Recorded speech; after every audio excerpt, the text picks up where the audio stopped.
Hey everyone, welcome to another episode of Ben's MicroVision podcast, a podcast for information and entertainment purposes only, not a financial advice podcast. It's a great pleasure to be back with you once again.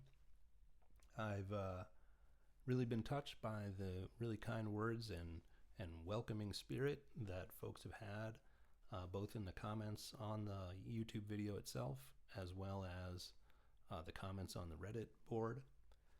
So thank you. It means a lot, and it gives me a little bit of encouragement and pep to continue to work on this and bring you the best MicroVision related information that I can. So thank you for that. One of the comments said something to the effect of, well, it was a reply to a comment. The first comment said, get the word out, go for it. And then the reply to that comment was, we need a YouTuber to get the word out? WTF? And expressing like a little bit of frustration. And there were a couple comments on the Retail Investor Day along the same lines, having to do with the company's communication and ability to, I guess, share its position in the market and be on people's minds. There have been many periods where there's been kind of like a news desert, and we don't hear much from the company. We all assume that they're working on things and things are going okay. But in general, like what you can count on is you're going to hear from them on quarterly earnings calls, and that's that.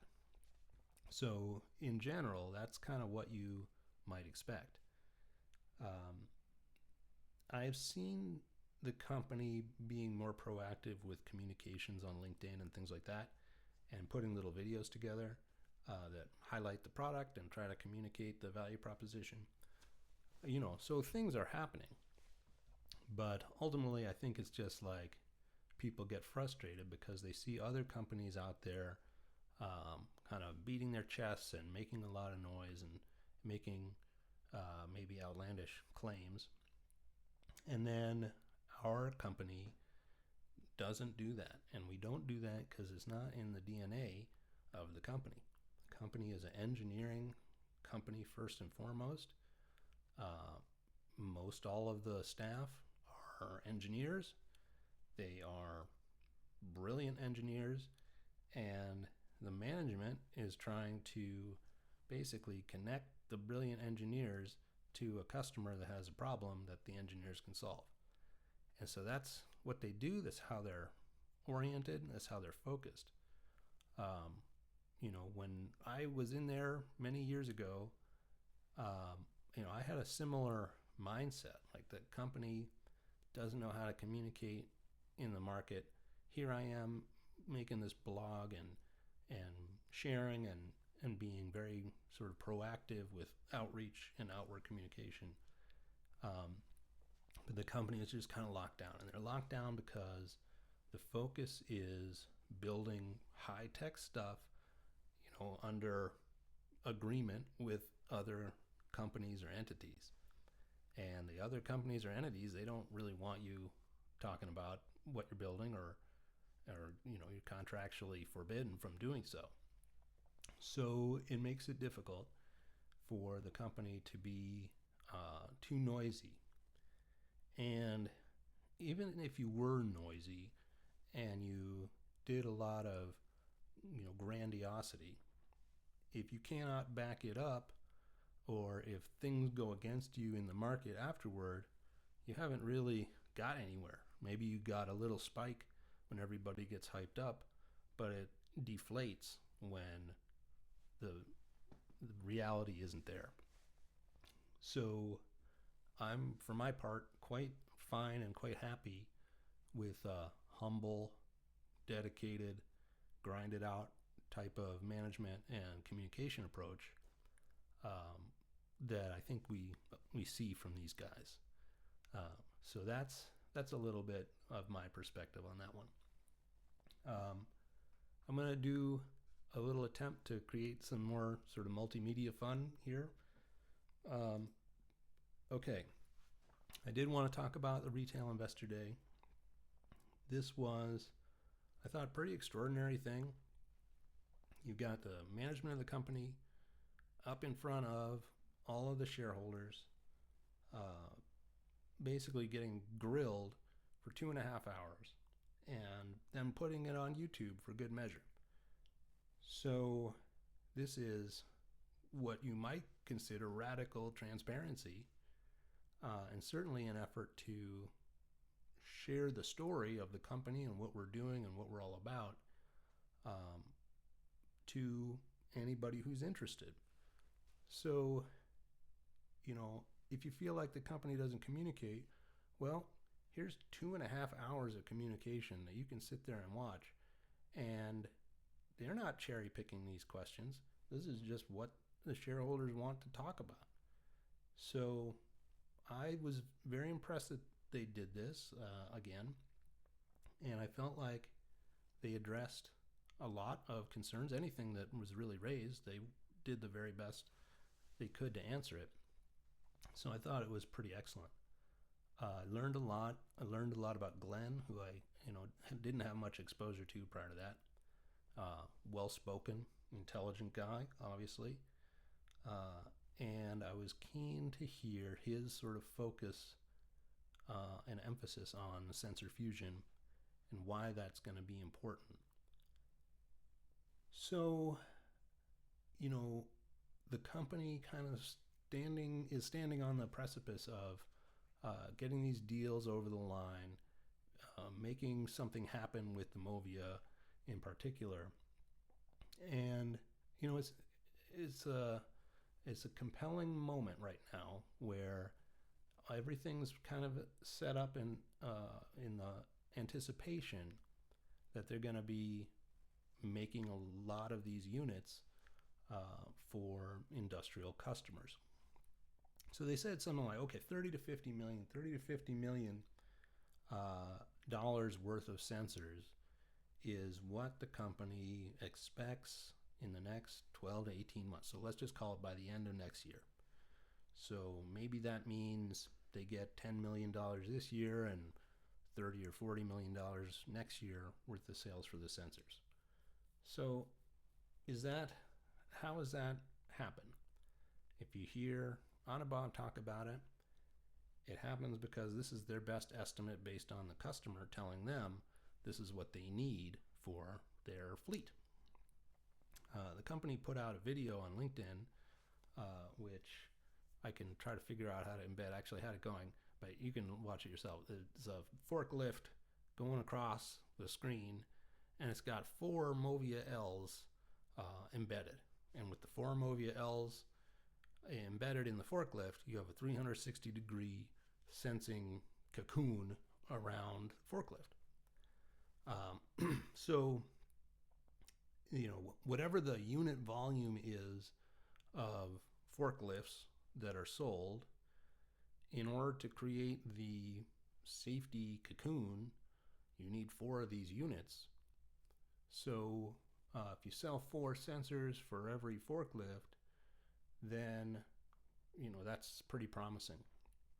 The other market segment they've been talking about are these automated mobile robots, AMRs. And these are things where you can drop a box on a little Roomba looking thing and it'll scoot around the warehouse or bring it to where it needs to go. And they're also talking about cobots, collaborative robots, which are like, I'm doing work in a location, and now here's my little automated arm that's going to reach down and grab something and present it to me or help me fulfill my job responsibility better. So I did a little bit of research into these segments, and basically, how do you research a segment? Well, you look and say, what's the current sales volume of these automated mobile robots? What's it forecasted by, say, 2030, right? And of course, these are all high growth segments, or they wouldn't be targeting them. and what's the total sales. Sometimes you can find the unit volumes and these things, and you sort of figure out what's the curve. So I did a little bit of work on that, and with a modest penetration rate for the MOVIA in forklifts and in the AMR space, they could get to that 30 to 50 million revenue just from those two segments. So without even looking at cobots or agricultural and mining or anything like that, if they get 1 to 2% of the market for those things, the AMRs and the automated forklifts, they will hit the number, based on certain assumptions for the pricing of the MOVIA. So I'll build a little model and I'll put it up on a Google Drive and share a link, but then you can put in your own assumptions for penetration rate and pricing and things like that. And so, you can get a sense for what you think the market opportunity might look like based on a little bit of success. What else happened? Boral put out one of those analyst reports on the company with a $2.50 price target. Hooray for $2.50. I'm not here for $2.50, and I don't think many of you are. But in any case, it's still a double from where we're at. Boral, formerly known as E.F. Hutton. When E.F. Hutton talks, people listen. Analyst reports are fine and good, and we're happy to have them. There was a sense of confidence about the company being able to materialize these deals in the industrial space as presented by the analyst report. Analyst has participated previously in fundraising for the company, so all the necessary caveats on that. But all the same, it was nice to read something positive about the company and their prospects from, even if they're an interested party, somebody with some skill assembling this. So if you haven't seen this document, you can email the MicroVision Investor Relations. They emailed it out to a bunch of folks, and you can get it from there. It was encouraging in its own way. It's nothing to write home about, but it beats a poke in the eye with a sharp stick. So that was good. In other news, Austin Russell, the CEO of Luminar, got fired after a ethics inquiry, I guess. And so he got replaced by somebody else. And, it's been a tough go for Luminar. I think this is case in point about being, braggart, I guess, is the word that comes to mind. If you are bloviating about how great you are and you're going to save 100 trillion people's lives and all this stuff, you need to back it up. So he got fired after ethics complaint or problem, but his ethics were not compromised to the point where they remove him from the board. So this is interesting. You're not ethical enough to be the CEO, but you are ethical enough to be on our board of directors. I don't know. I don't know how well that would sit with me. I'm certainly glad that we have Sumit and that we don't have problems of this nature. Elsewhere, around the bend, we've got Elon Musk and Trump. Elon, as you know, started, broke his friendship with Trump over his concerns about the big, beautiful bill, as it's called. And this is, in my humble opinion, a crazy thing to do. He said things like Trump would never have gotten elected if it wasn't for him. And I mean, just like terrible mistakes being made that are totally unnecessary by Elon.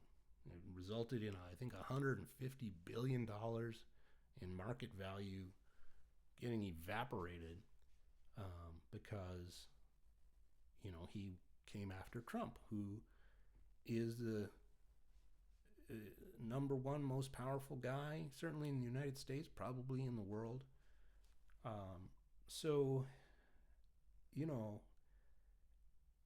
it's like it makes you value the guys who are just humble and a little more quiet and just seeking to execute a mission for the benefit of the shareholders, right?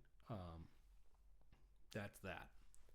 So I hope they work it out, but if they don't, they don't.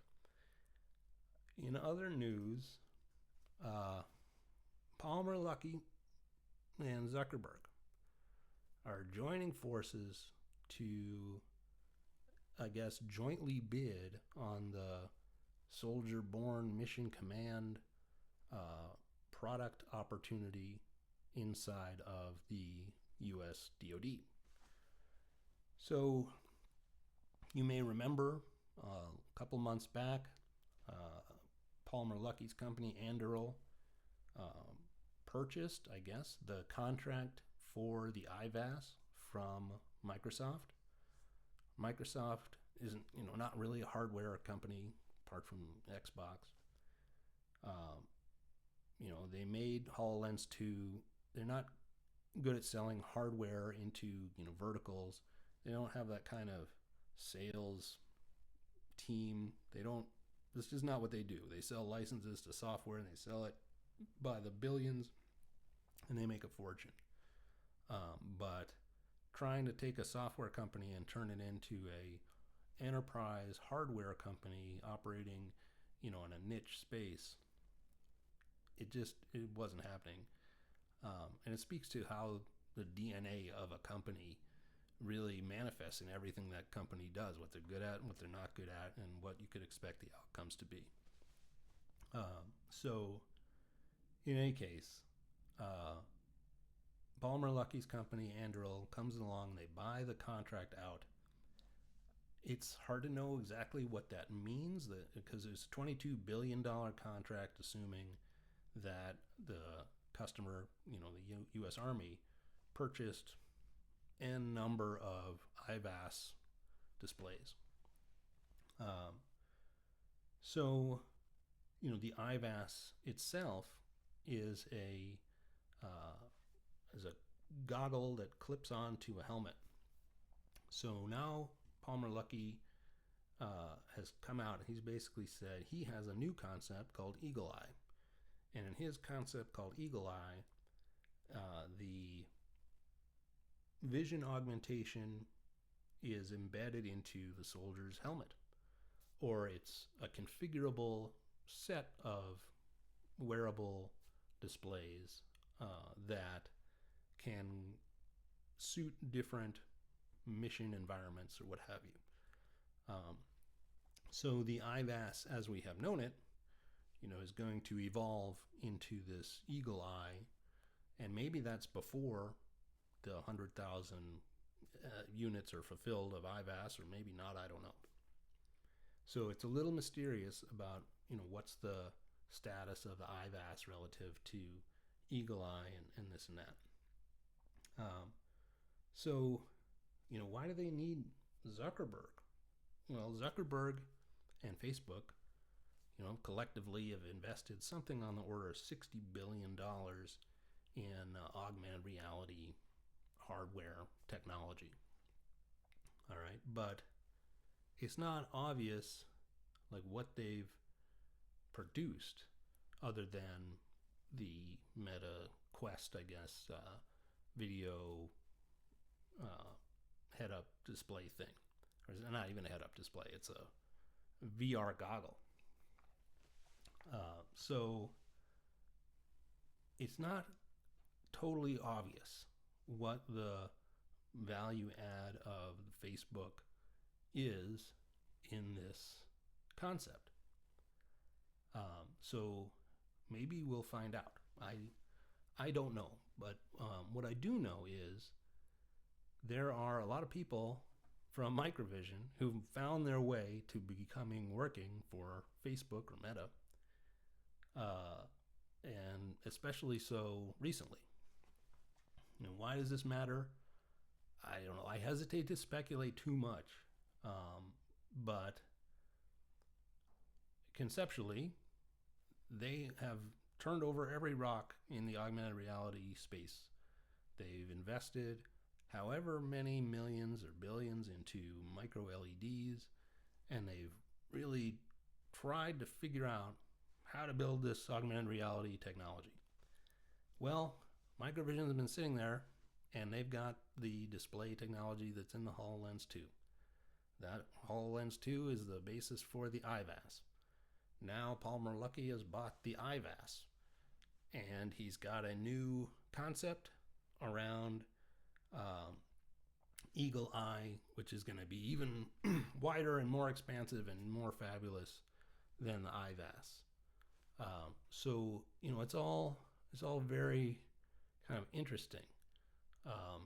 Palmer Luckey went out recently. I know you can't really read this, but he went out recently and said something to the effect of, our Eagle Eye is going to have tiled displays where you have more than one display and they're separated by tiling, a seam of some kind. So one of the amazing guys on the Reddit board, Jeff Porter, of course, found the MicroVision patent where tiling displays together, the little seam is described. Amazing, right? Does this mean anything? Maybe. I will let you decide. Hey folks, before I forget, this video is brought to you by my rock band, which is called Midnight Lands. We just released a new album this week called Horse of the Dawn. It's the third album from this band. I'm very, very proud of it, very excited about it. It's available at midnightlands.bandcamp.com. I think you will really love it. So check it out, give it a spin, support the channel, and let me know what you think. Thank you. In other news, they had the annual shareholders meeting. They approved Proposal 2, which was a very important proposal to increase the share outstanding limit. So the management team has got what they wanted, and now they need to deliver the goods on behalf of the shareholders. So we look forward to that happening. Lastly, thanks again for all the feedback. Please do like, subscribe, and most importantly, add a comment. If your comment is something I can address, I'll be happy to try to address it in the next episode. So look forward to seeing you again next weekend. Thanks again, and have a great one. All right, we'll see you soon.